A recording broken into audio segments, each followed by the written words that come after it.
আল্লাহ রাব্বুল আলামিন বলেন, পয়গম্বর ইউনূসের কথা শোনো, তার ঘটনা শোনো। তিনি তার কওমের লোকদের সাথে রাগ করে সেখান থেকে পরিত্যাগ করলেন।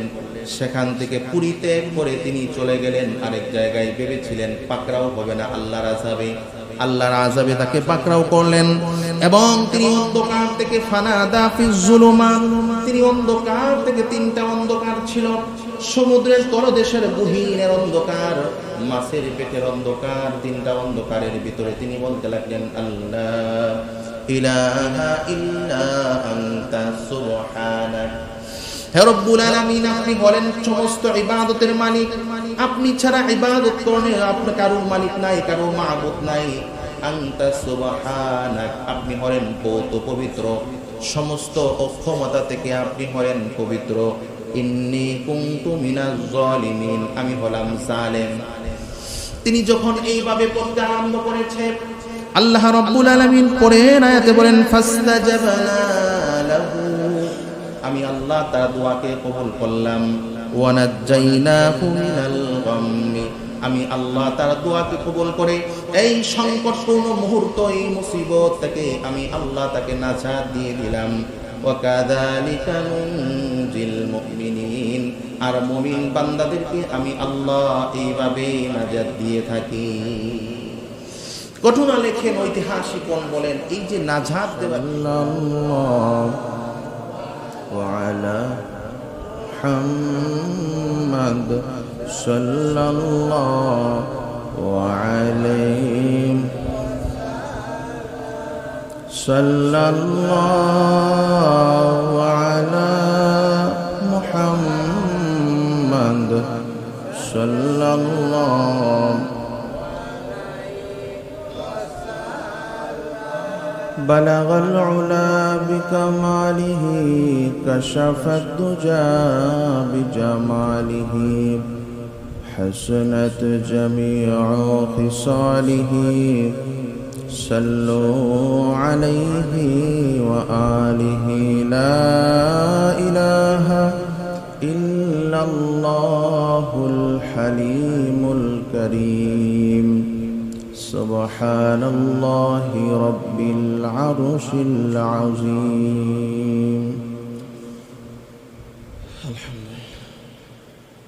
আল্লাহ তাআলার দরবারে অসংখ্য অগণিত শুকরিয়া যে আল্লাহ তাআলা আমাকে আপনাকে 1447 হিজরির প্রথম জুমায়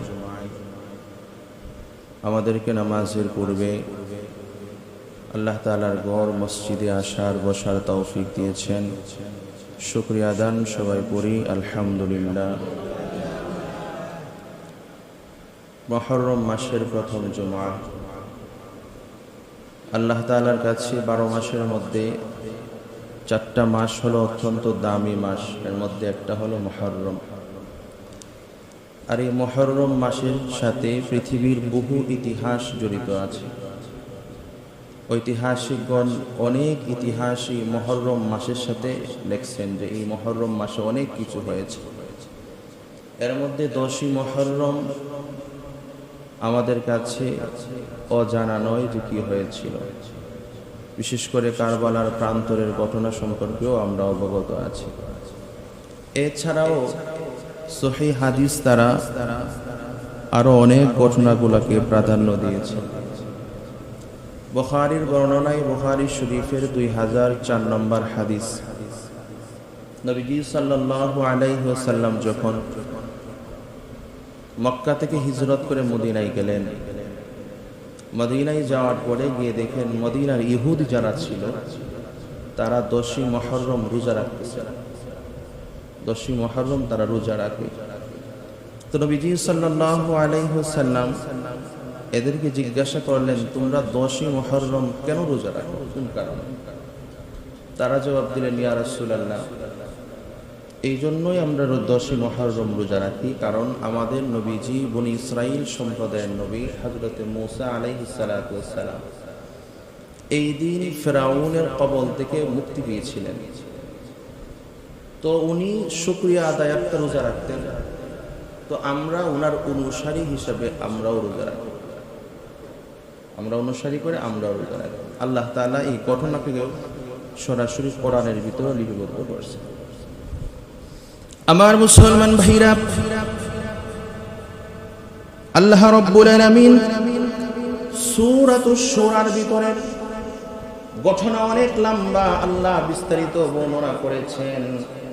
আল্লাহ রাব্বুল আলামিন বলেন, বনী ইসরাইল সম্প্রদায়ের উপরে যখন পাপিষ্ঠ বাদশা ফেরাউন অত্যাচার অবিচারগুলো করতেছিল, তাদের উপরে জুলুম অত্যাচারগুলো করতেছিল, আল্লাহ তাআলা পয়গম্বর মুসাকে বললেন, মুসা রে, তুমি তোমার কওমের লোকদেরকে নিয়ে এখান থেকে চলে যাও।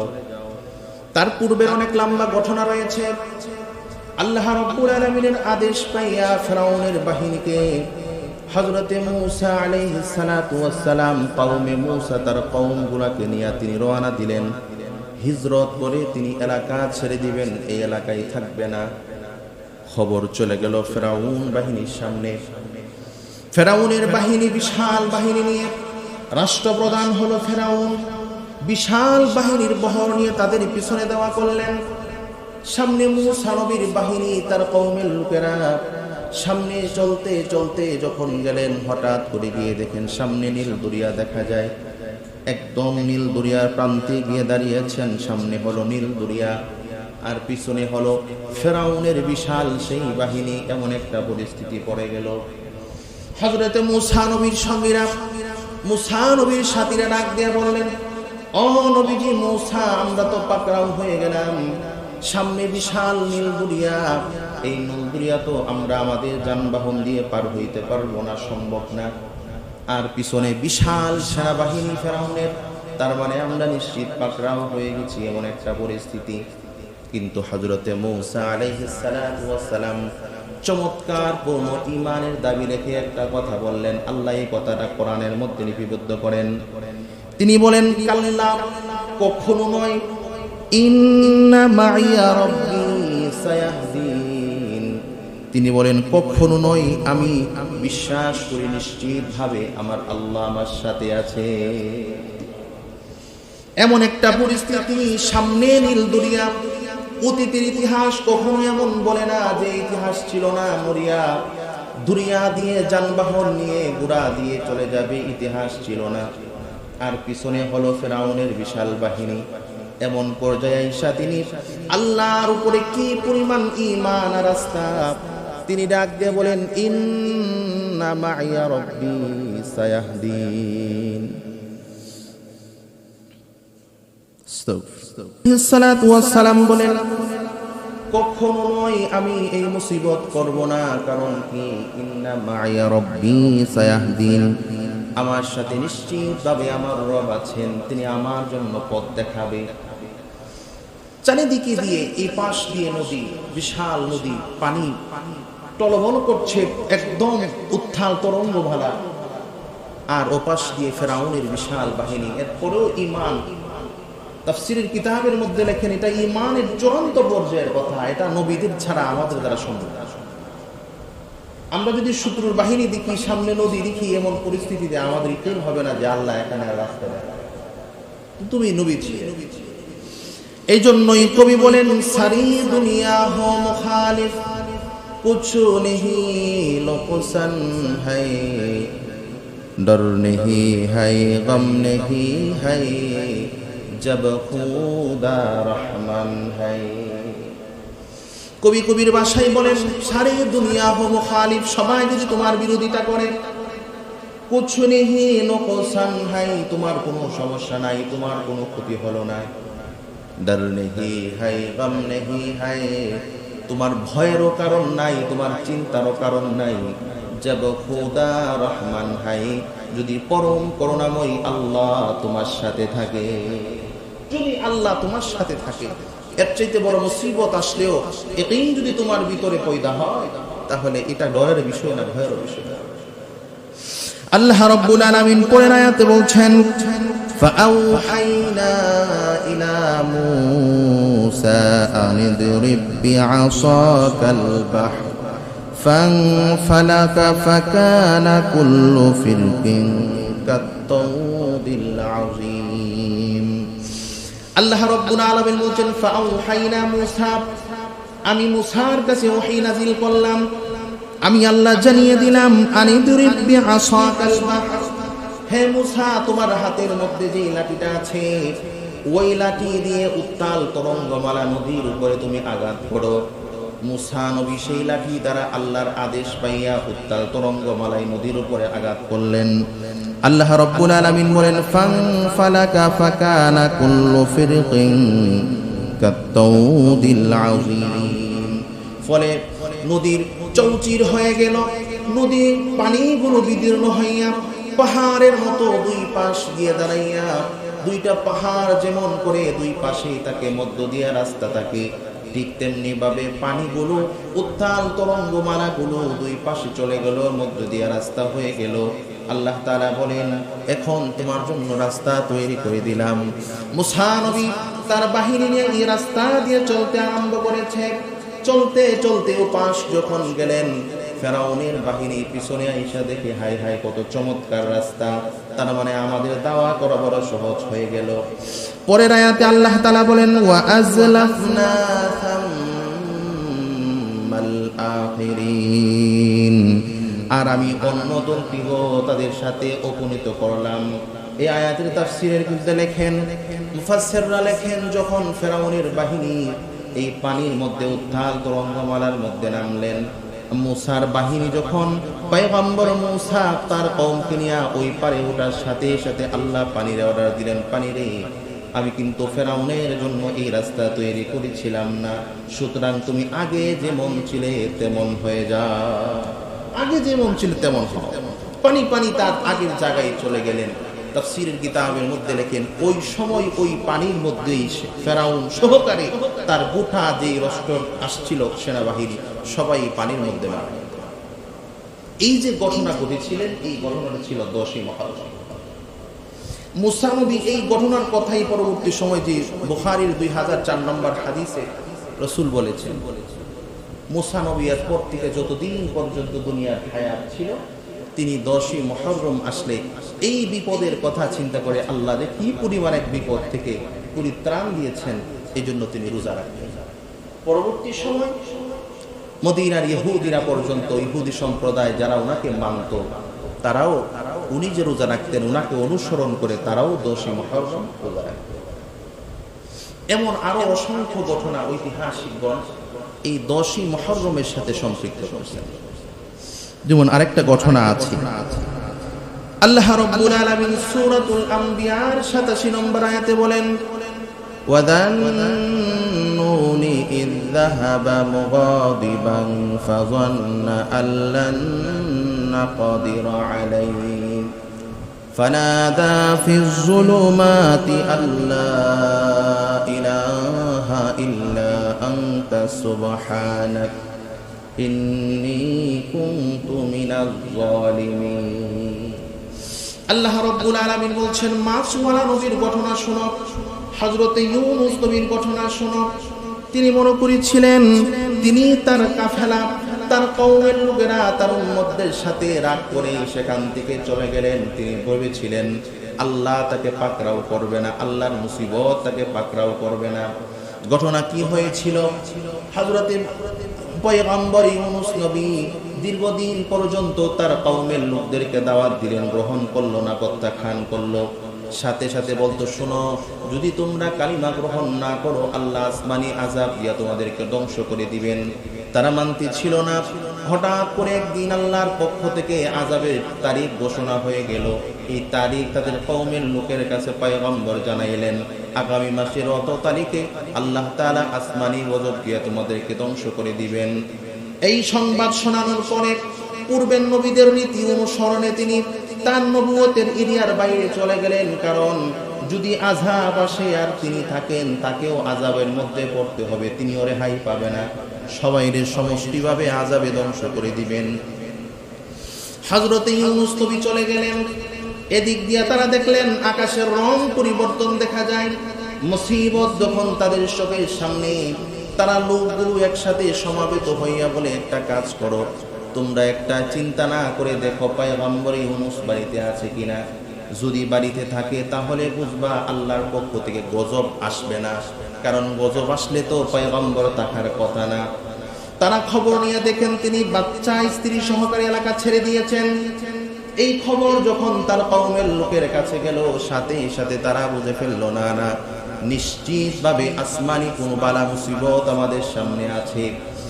এদিন দিয়ে তারা কান্নাকাটি রুনাজারি করতে আরম্ভ করলো। সবাই সম্মিলিতভাবে হযরত ইউনূস নবীর কালিমা পড়লো। আল্লাহ তাআলা তাদের কান্নাকাটি রুনাজারি দেখে আসমানে আযাব আল্লাহ ফিরিয়ে নিলেন, কিন্তু খবর ইউনূস নবী পাইলেন না।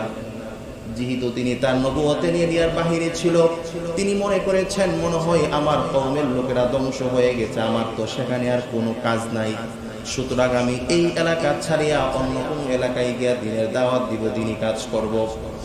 তিনি চলে গেলেন এই এলাকা ছাড়িয়া। খুব লম্বা ঘটনা। যাওয়ার পথে ছোট্ট একটা নদীর নালা পড়ে, সেই নালাটা পার হওয়ার সাথে সাথে স্ত্রী সন্তানগুলো পানির স্রোতে ভেসে গেল। মুহূর্তের মধ্যে তিনি আল্লাহর পক্ষ থেকে আযাবের গ্রেফতার হয়ে পড়লেন।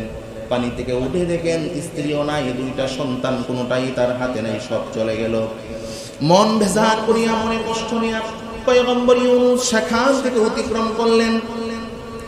ছোট্ট একটা দরিয়ায় অতিক্রম করার পরে, সমতল জায়গা অতিক্রম করার পরে বিশাল আরেকটা নদী আছে। ওই নদী দিয়া নৌকা দিয়া পার হয়, নালা দিয়া।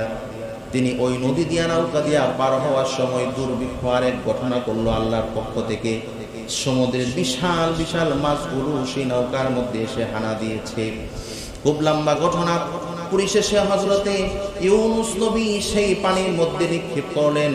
পরামর্শ করে তাকে পানির মধ্যে নিক্ষেপ করার সাথে সাথে সামুদ্রিক বিশাল এক মাছ পয়গম্বরকে গিলে ফেললেন। গিলে ফেলার সাথে সাথে সাধারণ পানিতে আর থাকে নাই, মহাসমুদ্রের সেই তলদেশে গহীন গভীরে সেই মাছটা চলে গেল, গহীন গভীরে।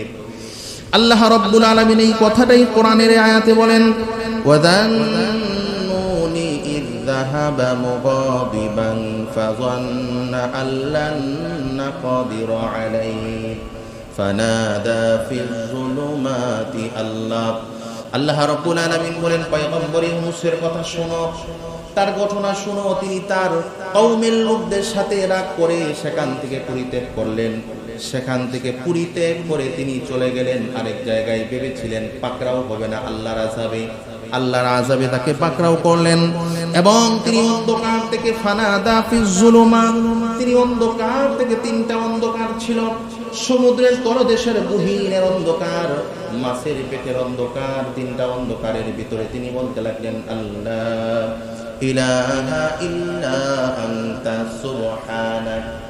হে রব্বুল আলামিন, আপনি বলেন সমস্ত ইবাদতের মালিক, আপনি ছাড়া ইবাদত করণের আপনার কারো মালিক নাই, কারো মাবুদ নাই। আনতা সুবহানাক, আপনি হলেন বহুত পবিত্র, সমস্ত অক্ষমতা থেকে আপনি হলেন পবিত্র। ইন্নী কুনতু মিনাজ জালিমিন, আমি হলাম জালেম। তিনি যখন এইভাবে পড়তে আরম্ভ করেছে, আল্লাহ রাব্বুল আলামিন পরের আয়াতে বলেন, ফাস্তাজাবনা লাহু, আমি আল্লাহ তার দোয়াকে কবুল করলাম। ওয়া নাজ্জাইনাহু মিনাল গাম্মি, আমি আল্লাহ তার দোয়াকে কবুল করে এই সংকটপূর্ণ মুহূর্ত, এই মুসিবত থেকে আমি আল্লাহ তাকে নাজাত দিয়ে দিলাম। ওয়া কাযালিকা নুনজিল মুমিনিন, আর মুমিন বান্দাদেরকে আমি আল্লাহ এইভাবে নাজাত দিয়ে থাকি। ঘটনা লেখেন ঐতিহাসিকগণ বলেন, এই যে নাজাত দেওয়ার যে ঘটনাটা, পরিত্রাণ দেওয়ার যে ঘটনাটা ছিল, ঐতিহাসিকগণ বলেন এটাও ছিল 10ই মুহররম। মুহররম মাসের 10 তারিখ ছিল সেই ঘটনাটা। এমন পৃথিবীর আরো অসংখ্য ঘটনা এই মুহররমের 10 তারিখের সাথে সম্পৃক্ত আছে। এর মধ্যে কারবালার ঘটনা ছিল। নবীজি সাল্লাল্লাহু আলাইহি ওয়াসাল্লাম চলে যাওয়ার পরে একটা ঐতিহাসিক ঘটনা হলো এই কারবালার প্রান্তের কঠিন ঘটনা।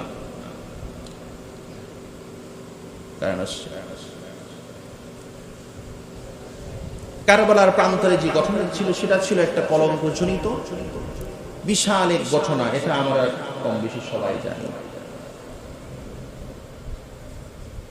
কারবালার প্রান্তরে হযরতে হুসাইন রাদিয়াল্লাহু আনহু যে শাহাদাতের ঘটনা, এই ঘটনা যদি আমরা স্পষ্ট করে আপনাদেরকে শোনাইতে যাই, শুধু এই ঘটনা না, তার ঘটনার প্রত্যেকে নিয়ে একদম খেলাফতের শুরু থেকে নিয়ে একবারে হুসাইন রাদিয়াল্লাহু তাআলা আনহুর শাহাদাত পর্যন্ত যদি শুনেন, তাহলে এই পুরা পরিবেশ পরিস্থিতিটা আপনাদের বুঝে আসবে।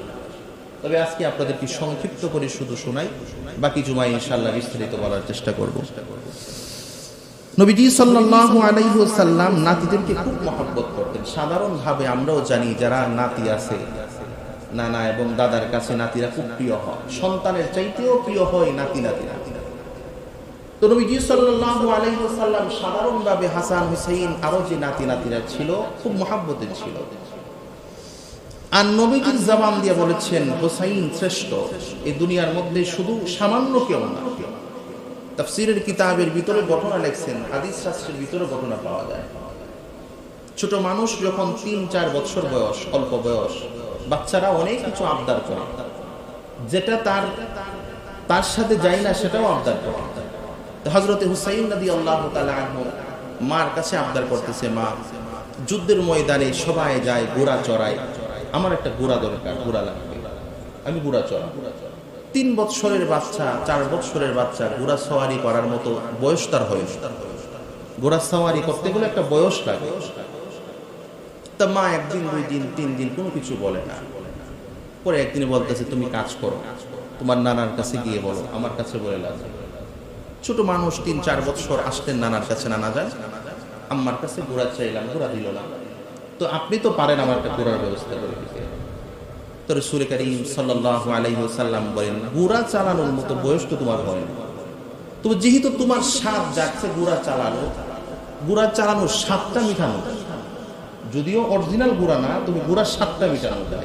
রাসূল বললেন, আমি ঘোড়া হই, তুমি আমার উপরে সওয়ারি হও। সুবহানাল্লাহ বলে। রাসূল বলেন, আমি ঘোড়া হই, তুমি আমার উপরে সওয়ারি হও, তাহলে তো ঘোড়ার স্বাদ মিটে। তো ঠিক আছে। নবীজি সাল্লাল্লাহু আলাইহি ওয়াসাল্লাম তার পবিত্র হাঁটু মোবারকগুলো জমিনে গেড়ে দিলেন, হাত মোবারক দিয়ে বলেন, আমার পিঠে চড়ো, আমি ঘোড়ার মতো চলবো, তুমি আমার উপর দিয়ে চলবা। সে বসলেন, বসার পরে বলতেছে, নানা যান, ঘোড়ার মধ্যে তো লাগাম থাকে, লাগাম ধরে তারপরে চালায়, আমার তো লাগাম নাই, আর লাগামহীন ঘোড়া তো নিজের কন্ট্রোলে থাকে না, কন্ট্রোলের বাইরে চলে যায়। তো রাসূল মুস্কি হেসে দিয়ে, রাসূলের চুল বেশিরভাগ সময় বড় ছিল, লম্বা চুল থাকতো। তো রাসূল তার 2 মুষ্টি 2 সাইডের চুলগুলো তার হাতে দিয়ে দিলেন, বলছে, এটা ধরে টান দাও, তাহলে এটাই তোমার লাগাম। তো হযরতে হুসাইন রাদিয়াল্লাহু তাআলা আনহু সেটা ধরছেন, বলছে, আমার ঘোড়া তো আওয়াজ করে না, ঘোড়া চলাইলে, ঘোড়া যখন চলে, ঘোড়ার গতি যত বাড়ে তার আওয়াজ তত বাড়ে, আওয়াজ আছে ঘোড়া চলার সময়, আমার ঘোড়া তো কোনো আওয়াজ নাই, আওয়াজবিহীন ঘোড়া তো চালাইতে মজা লাগবে না। তো রাসূল মুখ দিয়ে ঘোড়ার মতো আওয়াজ করলেন। এই দৃশ্যটা হযরতে ওমর রাদিয়াল্লাহু তাআলা আনহু রুমে ডুই খাই দেখছেন। ওমর চিৎকার করে বলেন, হুসাইন, পৃথিবীর শ্রেষ্ঠতম সওয়ারি হলো তোমার সওয়ারি। তিনি চিৎকার করে আবেগে বললেন, যে এর চাইতে শ্রেষ্ঠতার সওয়ারি হতে পারে না, তুমি যেই সওয়ারিতে চলছো। আল্লাহর নবী মাথা উঁচু করে বলেন, ওমর, শুধু সওয়ারিটা দেখছো, সওয়ারির উপরে কে বসে আছে সেটা দেখো নাই, এটাও পৃথিবীর শ্রেষ্ঠতম সওয়ারি। সুবহানাল্লাহ। আল্লাহ নবী বলেন, যদি যেটা দেখছো চলতেছে সেটা শ্রেষ্ঠ মনে করিও না, আমার উপরে যেটা বসে আছে এটাও পৃথিবীর শ্রেষ্ঠতম একটা সওয়ারি। এই হলো হুসাইন রাদিয়াল্লাহু। আমি যদি শুধু নানা নাতির ইচ্ছা শোনাই আপনাদেরকে, আমি জুমা আপনাদেরকে শোনাইতে পারি, বহু তাদের ঘটনা। এই হুসাইনকে কতল করা হলো কারবালার সেই প্রান্তরে। ঘটনা কি ছিল? ঘটনা ছিল যখন হযরতে আমিরে মুআবিয়া ইন্তেকাল করলেন, খেলাফতের মসনদে বসে গেলেন তার সন্তান ইয়াজিদ। পূর্বের খলিফার ইশারা অনুযায়ী তিনি বসে গেলেন জায়গায়। কিন্তু এই নবীজির সাহাবীরা তদানীন্তন সময়েও ছিল জীবিত অবস্থায়। নবীর সাহাবীরা চিন্তা করলেন, ইয়াজিদের ব্যাপারে, তাকওয়ার ব্যাপারে অনেক ইখতিলাফ আছে, অনেক মতানৈক্য আছে ইয়াজিদের ব্যাপারে। যেই জায়গার ভিতরে নবীজির নাতি হুসাইনের মতো যোগ্য ব্যক্তি আছে, সেই জায়গার ভিতরে তো ইয়াজিদের মতো মানুষকে খেলাফতের আসনে বসানো ঠিক হবে না। সুতরাং আমরা চাই এমন একটা সুন্দর, এমন একটা আখলাকওয়ালা মানুষ এই খেলাফতের আসনে বসুক, কারণ এই খেলাফত যে আসনে অল্প কয়েক বছর আগে নবীজি সাল্লাল্লাহু আলাইহি ওয়াসাল্লাম ছিলেন, নবীজির পরে আবু বকর, সমস্ত নবীর পরে যার মর্যাদা সেই আবু বকর ছিলেন, হযরতে ওমর ছিলেন, উসমান ছিলেন, আলী ছিলেন, এদের মতো এমন জবরদস্ত খলিফারা ছিল। সেই জায়গার ভিতরে যাকে তাকে তো বসানো হবে না, ওই মাপের দেখেই বসাতে হবে। তিনি চিন্তা করলেন, মদিনার সাহাবীরা বললেন, আমরা ইয়াজিদকে মানতে পারি না, এজিদকে মানতে পারি না, সুতরাং আমরা মদিনার যত মানুষ আছে সবাই নির্বিশেষে আপনার কাছে আমরা খেলাফতের জন্য বায়াত নেব, আপনি আমাদের আমির হবেন, আপনি আমাদের খলিফা হয়ে যাবেন। মদিনার মানুষগুলো হযরতে হুসাইন রাদিয়াল্লাহু তাআলা আনহুর কাছে বায়াত গ্রহণ করলেন। এখন চলতে লাগলো খেলাফতের দুইজন খলিফা, একদিক দিয়ে ইয়াজিদ, ওইখানে বিশাল সম্রাটটা যেখানে খেলাফত ছিল তার বাবার পরে পুনরায় বসে গেল। এদিক দিয়ে মদিনায় হযরতে হুসাইন রাদিয়াল্লাহু তাআলা আনহু খলিফার আসনে বসলেন। এদিক দিয়ে কুফা নগরীর ইতিহাস বড় ভিন্ন। কুফার ইতিহাস আগামী জুমায় আমি ইনশাআল্লাহ আপনাদেরকে শোনাবো, ধারাবাহিক ইতিহাস।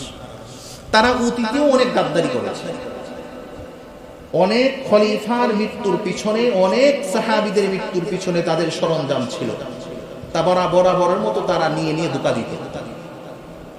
তো হযরতে তার কাছে চিঠি আসতে রাখলেন যে খলিফা, আমরাও চাই আপনার কাছে বায়াত নিতে, আমরা ইয়াজিদের হাতে বায়াত নিব। এই চিঠিগুলো যখন ধারাবাহিকভাবে আসতে লাগলো, চিঠি যখন পড়ে দেখে লক্ষ লক্ষ মানুষ কুফা নগরীতে হযরত হুসাইন রাদিয়াল্লাহু তাআলা আনহুর জন্য অপেক্ষা করছে। সাহাবীরা বলেন, ওগো আল্লাহর নবীজির পরিজন নাতি, আপনি যাবেন না, আপনি এখানে আছেন, এখানে থাকেন, আমরা আপনার পাহারা দেব, সব ব্যবস্থা এখানে আছে। কুফা নগরী তারা জবান এক না, তারা মুখে বলে একটা, কাজ করে আরেকটা, মুখের সাথে বাস্তবতার মিল নাই। সুতরাং আপনি যাবেন না সেখানে, এখানেই থাকেন, আমরা আপনার সাথে আছি। আমার মুসলমান ভাইরা পরিবেশ চলতে লাগলেন। কিছুদিন পরে হযরতে হুসাইন রাদিয়াল্লাহু তাআলা আনহু চিন্তা করলেন আর লোকদেরকে বললেন, শোনেন, আপনারা যা বলেন ভালোর জন্য বলেন, কিন্তু যে পরিমাণ চিঠি আমরা পাইলাম, কমপক্ষে তো এটা একটা যাচাই করা দরকার যে আসলে কুফা নগরীর অবস্থাটা কেমন। ঐতিহাসিকগণ লেখেন, হযরতে মুসলিম বিন আকিল রাদিয়াল্লাহু তাআলা আনহু রাসূলের হযরতে হুসাইন রাদিয়াল্লাহু তাআলা আনহুর চাচাতো ভাই, তিনি মুসলিম বিন আকিলকে পদর্শক হিসাবে ওইটা কি অবস্থা যাচাই করার জন্য কুফা নগরীতে প্রেরণ করা হলো। তিনি মদিনা থেকে কুফা নগরে গেলেন, গিয়া খোঁজ খবর নিয়ে দেখেন আসলেই পরিবেশ ভালো দেখা যায়, সুন্দরতম পরিবেশ দেখা যায়, মানুষগুলো হুসাইনকে মহামহাব্বত করে। হযরতে হুসাইন রাদিয়াল্লাহু তাআলা আনহুকে বড় ভালোবাসে দেখে তিনি চিঠি লিখলেন। আমাদের মতো মেসেজের যুগ ছিল না, 10 সেকেন্ড 1 মিনিটের ভিতরে খবর চলে আসবে এমন যুগ ছিল না। চিঠি দিলে মাস কি মাস, সপ্তাহ কি সপ্তাহ লিখতো এক জায়গা থেকে অন্য জায়গায়। যত বেশি দূরত্ব থাকতো তত বেশি সময় লাগতো চিঠিগুলো পৌঁছতে। হযরতে মুসলিম বিন আকিল চিঠির জবাব দিলেন, আসলেই বড় চমৎকার অবস্থা, আপনি আসতে পারেন। চিঠি হযরতে হুসাইন রাদিয়াল্লাহু তাআলা আনহুর কাছে আসলো। চিঠি পড়ার পরে তিনি বললেন, ও আমার নবীর সাহাবীরা, শোনো, আমার নানার সাহাবীরা, এই যে চিঠির জবাব আমরা পাইলাম, কুফা নগরীতে মানুষগুলো আমার হাতে বায়াত নিবে। তারপরেও নবীর সাহাবীরা বললেন, না না, কুফার অতীতের ইতিহাস ভালো না, আপনি কুফা নগরীতে আপনাকে যাইতে দিতে পারি না। খুব লম্বা ঘটনা সংক্ষিপ্ত হলো। তিনি রওনা দিলেন, ঠিক আছে আমি কুফা নগরীতে যাই। নবীজির সাহাবী হযরতে হুসাইন রাদিয়াল্লাহু তাআলা আনহু, আহলে বায়াতের সদস্য 40 জন পুরুষ আর 31 জন কিংবা 32 জন নারী, এইগুলো নিয়ে টোটাল 72 জনের একটা কাফেলা নিয়ে তিনি রওনা দিলেন, কুফা নগরীর দিকে যাবেন। এই দিক দিয়ে কুফা নগরীর অবস্থা মুহূর্তের মধ্যে পরিবর্তন। কুফা নগরীর গভর্নর ছিল উবাইদুল্লাহ বিন জিয়াদকে গভর্নর ছিল। ইয়াজিদের পক্ষ থেকে তার কাছে নোটিশ পাঠানো হলো, কি ব্যাপার, আমি শুনলাম এখানে নাকি হুসাইন আসবে, আর হুসাইন আইসা কুফা নগরীতে সেখানে বায়াত দিবে, এটাকে ঠেকাইতে হবে, যে কোনো মূল্যে তুমি এটা ঠেকাই দাও। উপর থেকে নোটিশ জারি হয়ে গেল। উবাইদুল্লাহ বিন জিয়াদ, তার ব্যাপারে বলা হয় সে ছিল বড় পাপিষ্ঠ স্বৈরাচারী মানুষ, জালেম মানুষ, মানুষকে অত্যাচার করতে কখনো তার বুক কাঁপতো না। তার এমন নেচারের কারণে তাকে দায়িত্ব দেওয়া হলো। সেই দায়িত্ব পালন করাতে তিনি দেখলেন এলাকার ভিতরে ঢুইকা তিনি খবর লাগাইলেন, কে সে হুসাইনের পক্ষের লোক দেখো। যখন খবর লাগাইতে লাগলেন, পরিশেষে হযরতে মুসলিম বিন আকিলকে পাওয়া গেল। মুসলিম বিন আকিলকে দরিয়া সাথে সাথে এমন একটা মার দিল, তাকে মারে নাও, মারতে মারতে শেষ পর্যন্ত তার কল্লার মধ্যে আঘাত করে তার কেল্লাটাকে দ্বিখণ্ডিত করে দিল। শুধু এতটুকু পর্যন্ত নয়, কুফা নগরীর মানুষের মনের মধ্যে বই লাগানোর জন্য, তাদের মনের ভিতরে যেন ভয় লাগে, এই জন্য একটা শিক আইনা কানের এদিক দিয়া ঢুকাইয়া এদিক দিয়া বের করলেন।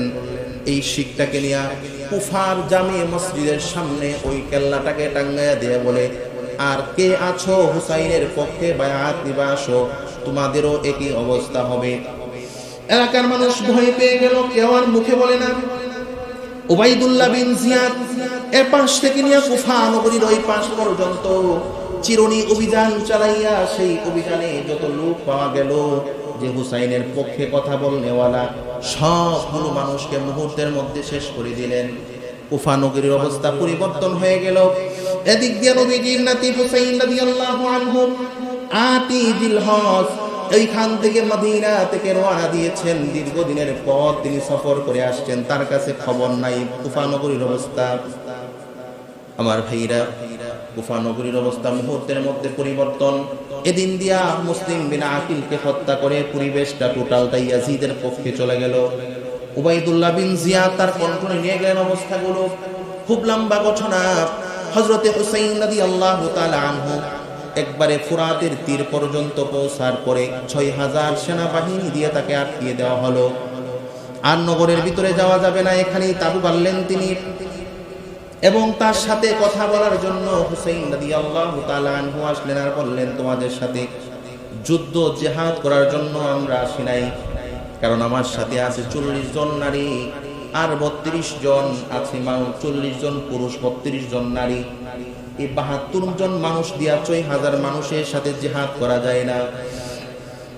সুতরাং তোমাদের সাথে আমি জিহাদের জন্য আসি নাই, আমি আসছি এখানে আমাকে খবর দেওয়া হয়েছে নানার রেখে দেওয়া দিন, সাহাবীদের রক্ত ভেজা সেই দিনের জন্য যেন সেই খলিফার জায়গার মধ্যে আমাকে বসানো হবে। উবাইদুল্লাহ বিন জিয়াদ বলে, না, আমার উপর থেকে আদেশ আছে, এখান থেকে যাওয়ার কোনো সুযোগ নাই, উপরের আদেশ। নবীজির সাহাবী হযরতে হুসাইন রাদিয়াল্লাহু তাআলা আনহু বলেন, তাহলে কয়েকটা প্রস্তাবনা। প্রথম কথা হলো, ইয়াজিদের সাথে আমার মোলাকাত করার সুযোগ করে দাও, তার সাথে বসে আমি কথা বলবো।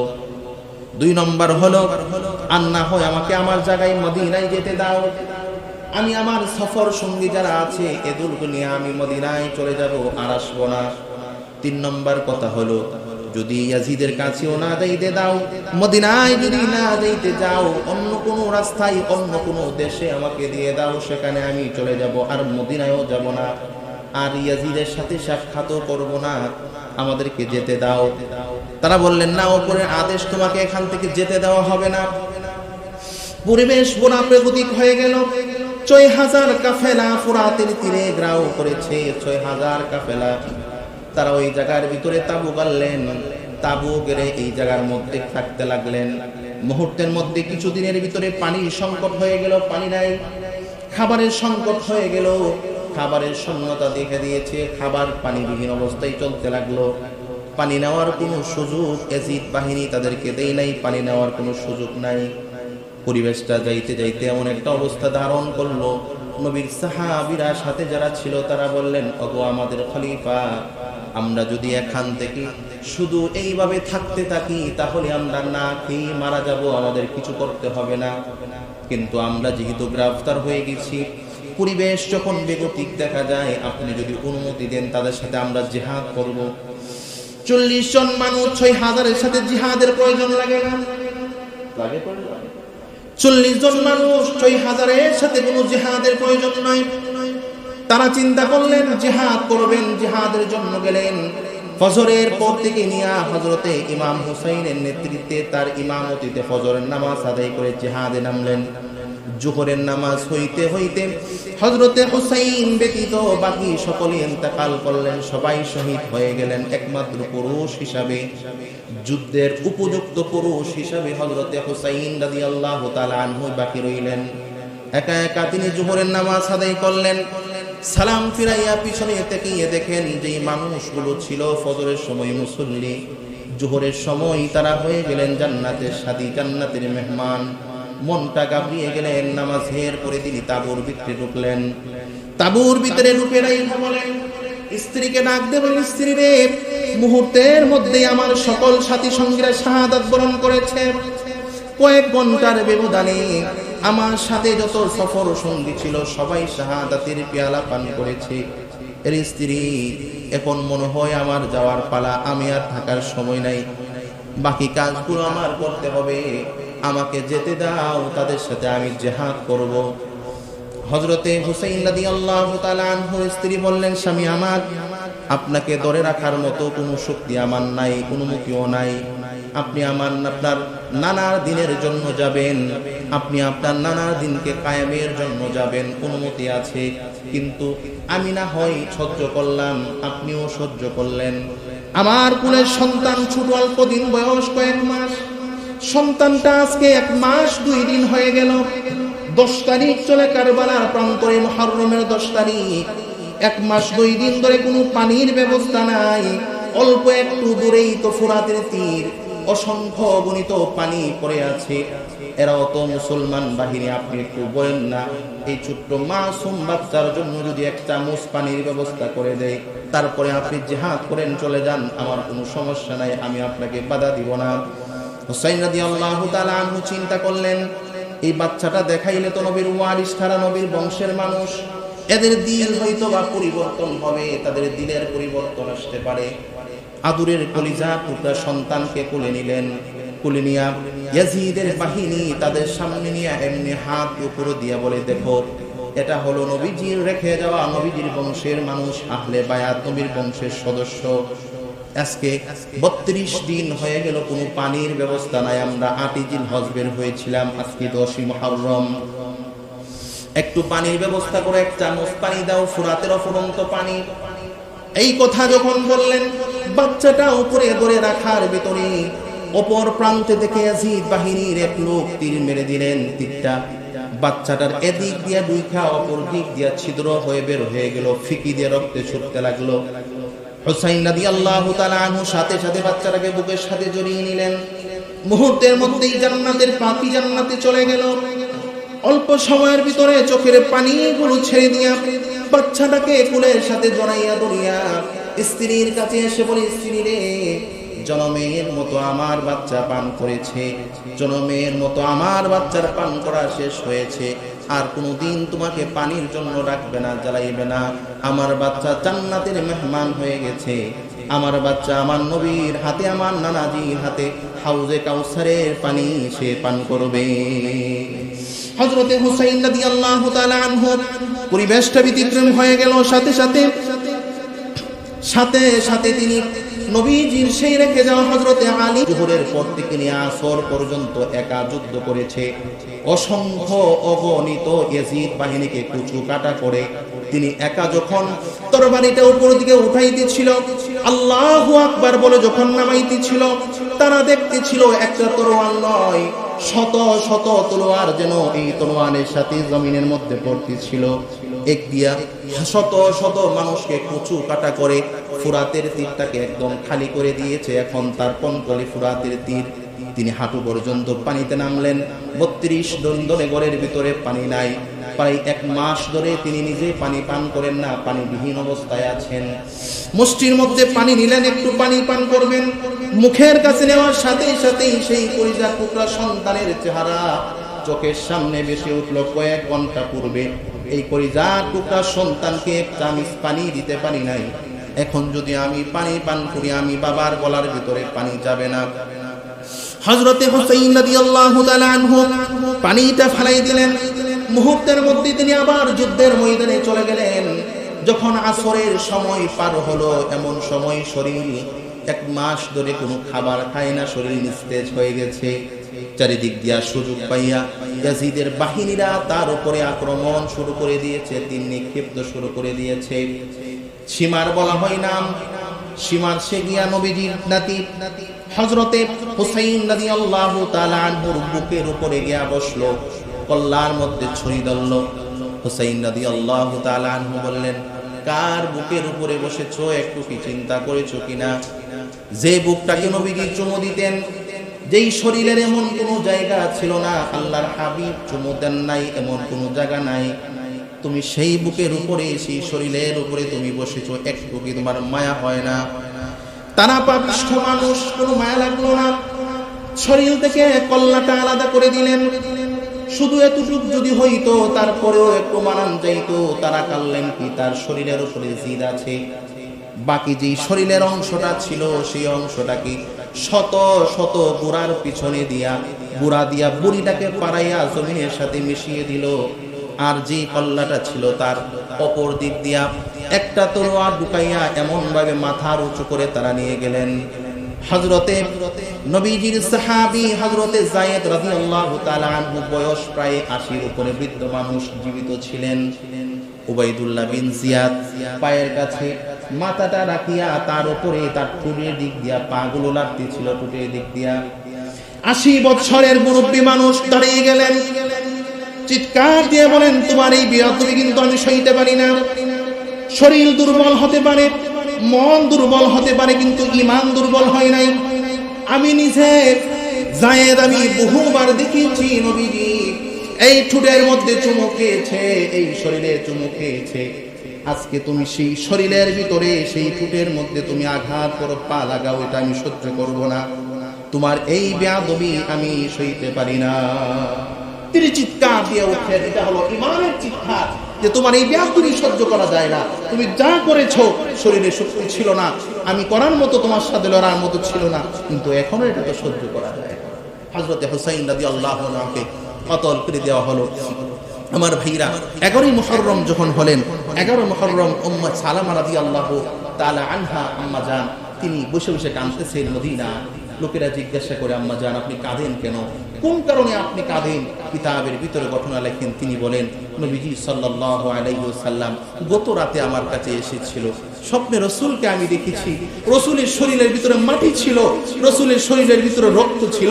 রসুল বলতেছিল, উম্মে সালামা রে, আমার আদরের কলিজার টুকরা নাতিকে তারা কারবালার প্রান্তরে শাহাদাত করে দিয়েছে, শহীদ করে দিয়েছে। আমি নবী নিজে গিয়ে দেখে এসেছি সেই অবস্থা, সেই পরিবেশ দেখে এসেছি। আল্লাহ নবী গো, আপনি কি করবেন? রসুল বলেন, আমার নাতির রক্ত দিয়ে আমার নাতির শরীরের প্রত্যেকটা গোশতকে আমি হাসরের ময়দানে আল্লাহর সামনে উঠাবো আর বলবো, আল্লাহ আমি বিচার চাই না, এটার বিনিময় হলেও আল্লাহ আমার উম্মতকে মাফ করে দেন। আল্লাহ এটা বিনিময় হলেও আজকে আমি আমার উম্মতের নাজাত চাই। রসুল ওই দিনও আমার উম্মতের জন্য নাতির রক্ত দিয়ে গোশত দিয়ে উম্মতের জন্য নাজাতের ফায়সালা করেন। সুবহানাল্লাহ, আল্লাহ কবুল করেন। আমার ভাইরা, যে কথাগুলো শুনলাম ইনশাআল্লাহ তাআলা বাকি জুমায় বাকি আলোচনা শুনবো। আল্লাহ তাআলা সেই কথার উপরে ইমাম হুসাইন রাদিয়াল্লাহু তাআলা আনহু যে ইয়াকিন ছিল, বিশ্বাস ছিল, আল্লাহ সেই বিশ্বাস এবং ইয়াকিন লালন করে আমরাও যেন আমাদের জীবনে ইসলামকে বাস্তবায়ন করতে পারি, নবীর দ্বীনকে বাস্তবায়ন করতে পারি। আল্লাহ সেই তৌফিক আমাদের সকলকে নসিব করেন। সকলেই পড়ি আল্লাহুম্মা আমিন। ওয়া মা আলাইনা